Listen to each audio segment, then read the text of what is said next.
Here at Joselito, we're proud of our inheritance. Over a century's worth of tradition within our family. We monitor the cured ham production cycle completely from beginning to end. From livestock, genetics and nutrition, through salting to curing, to maturing in our cellars. When it comes to quality, we believe that only the best will do. Given that the top chefs, food writers and lovers of good food all over the globe have declared Joselito ham to be the best in the world, they clearly agree with us.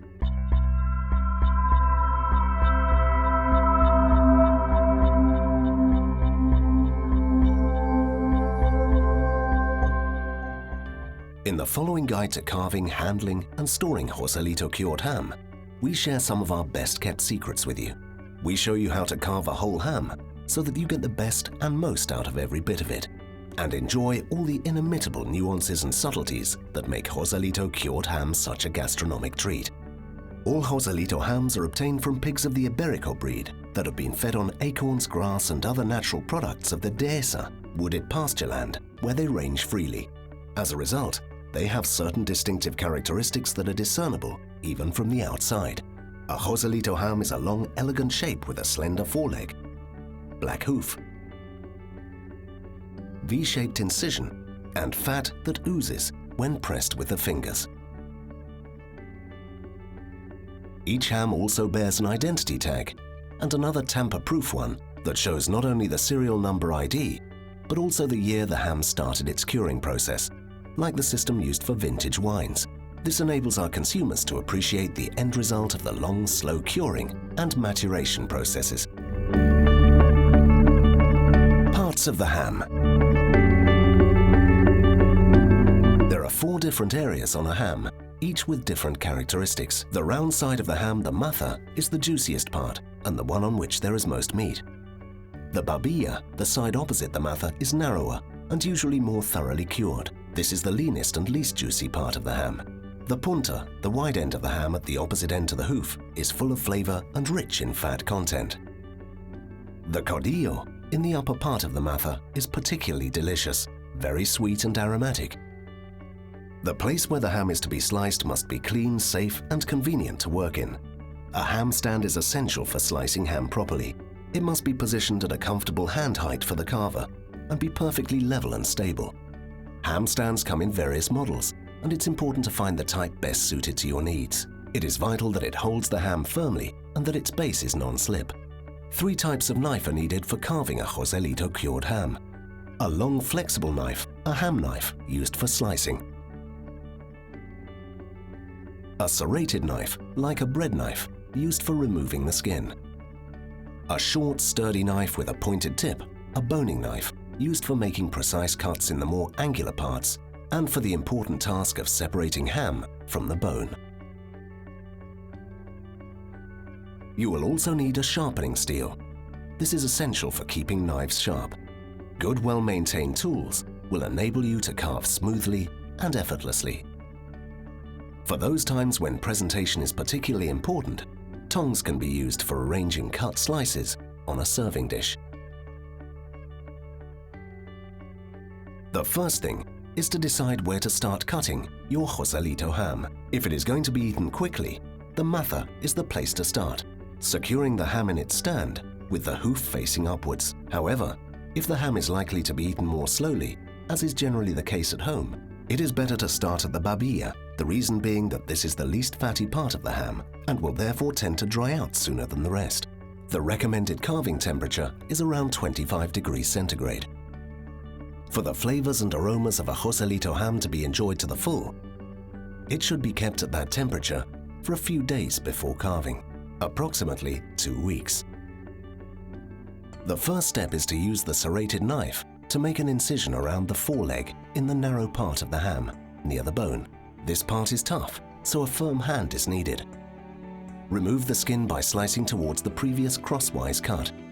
Make sure that you always keep your free hand behind and above the knife to avoid cutting yourself. Wearing a chainmail glove provides extra protection.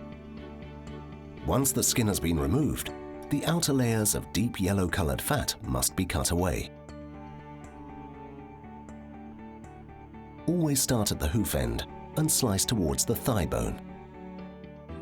If the whole Joselito ham is to be eaten within the same day, the skin and fat can be removed completely. This makes it easier to carve.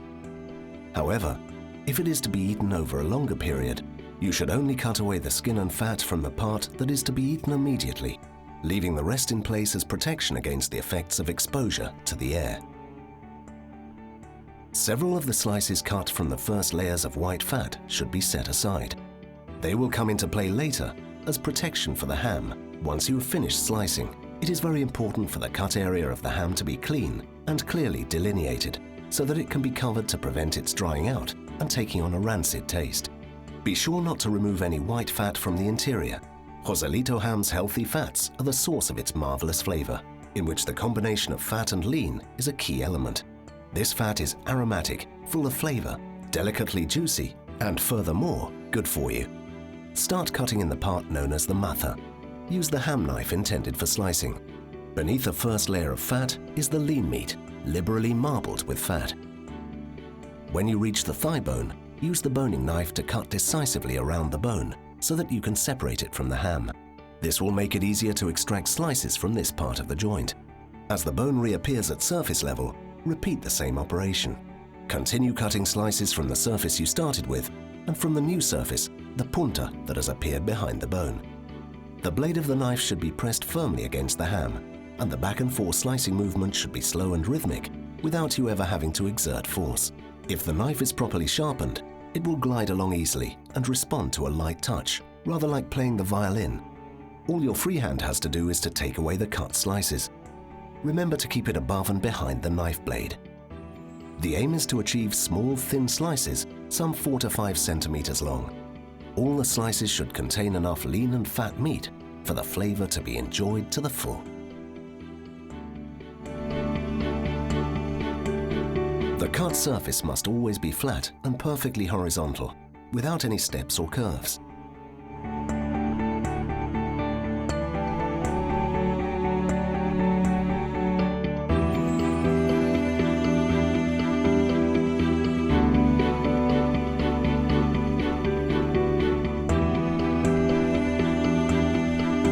The next bone that you come to as you carry on slicing is the femur. Once you have finished this part, turn the ham over in its stand, placing it with the hoof facing downwards.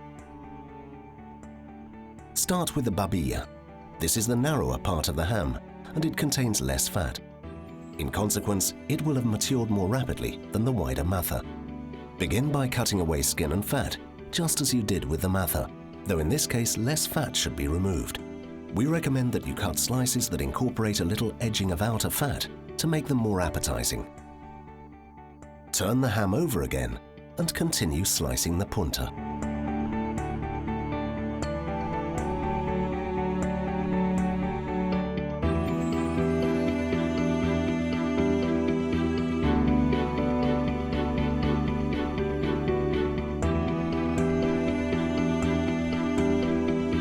The codillo in the upper part of the ham is a particularly flavorful part of the joint and can be cut either into chunks or slices. When you reach the meniscus, use the boning knife to separate the bone from the ham. You will then be able to extract new slices without difficulty.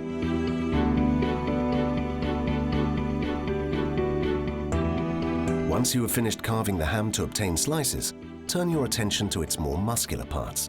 The meat from these can be cut into taquitos, lardons, which can either be eaten as they are or used in cooking. Superfluous fat, white only, can also be used to add extra flavor to all sorts of dishes.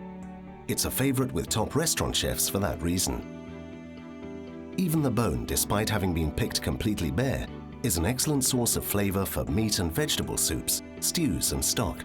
For that sort of use, it is usually sawn into medium-sized pieces, which can even be frozen for future use. Joselito ham storage. Store your Joselito ham in a cool, dry place, away from direct sunlight, unless you intend eating it right away. If the ham is going to be eaten within 1 month, store it at a temperature of around 25 degrees centigrade. If it is to be kept for longer, it should be stored at around 15 degrees centigrade. A ham should preferably be stored hanging up so that it's not in contact with any surfaces. Remove its wrapping paper and hang it up, uncovered, to air. Once a ham has been started, it is very important to store it properly to prevent it from drying out. This is where the slices of outer fat, which was set aside earlier, come into service. Stick the slices of fat onto the exposed surface of the ham, like a second skin. Next, wrap it tightly in position with cling film. This prevents contact with the air, and the fat will continue to feed the surface of the ham. Make sure that the whole of the cut surface is well covered by slices of fat.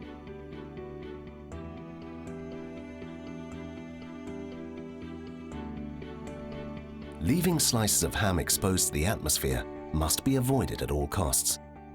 Always try to cut just as much as you need, and don't cut it until just before it is to be eaten. Joselito ham is a completely natural product with very special qualities. The fact that it is free from additives and preservatives means that it needs to be handled in a particular way and kept in conditions that are suitable as regards temperature, ventilation, and moisture. A ham is considered to have been well carved when it has yielded as much meat as possible and provided access to the finer points of its flavors and aromas. Carving cured ham is an art that improves with practice and needs to be done calmly and quietly. Enjoy the ritual and pay close attention to all the steps in the guide to ensure that you experience Joselito ham at its very best. Slices should be arranged on a plate so that they overlap slightly, not too far apart, but not heaped on top of each other either. Slices should be thin and almost translucent, shiny, aromatic, and juicy. A good carver will also manage to cut slices in which the typically Iberico fat and lean are represented. This is what gives the succulence and excellence that characterize our ham. Serve at a temperature of around 25 degrees centigrade. When starting a ham which is to be eaten completely and immediately, it is a good idea to combine slices from different parts of the piece. That makes it possible to recognize and revel in the different aromas and nuances contained within each part of the ham. Carving sometimes reveals white specks within the meat. These appear as a result of long curing and could be said to represent a quality guarantee. Technically speaking, they are crystallizations produced by precipitation of tyrosine, an amino acid found in meat, brought about by the difference between the extremes of temperature that occur naturally in our cellars during the long curing process undergone by Joselito hams. These marks indicate positive attributes and should never be discarded. A Joselito ham weighing around 8 to 9 kilos will yield an average of 50 servings weighing 80 grams each. Joselito cured ham is a unique product, a prime example of a foodstuff at the top of the gastronomic range. In dietary terms, it is very healthy and nutritious.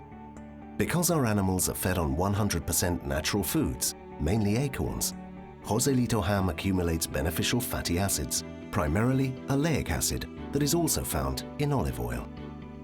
Furthermore, it is rich in vitamins, natural antioxidants, and quercetin, which lower the risk of cardiovascular diseases, help reduce cholesterol levels, and provide protection against arteriosclerosis. Top chefs, food critics, and other discerning palates all over the world agree that Joselito cured ham is in a class of its own. Available at top-of-the-range gourmet food stores and the best restaurants worldwide. Joselito, more than a brand, a legend.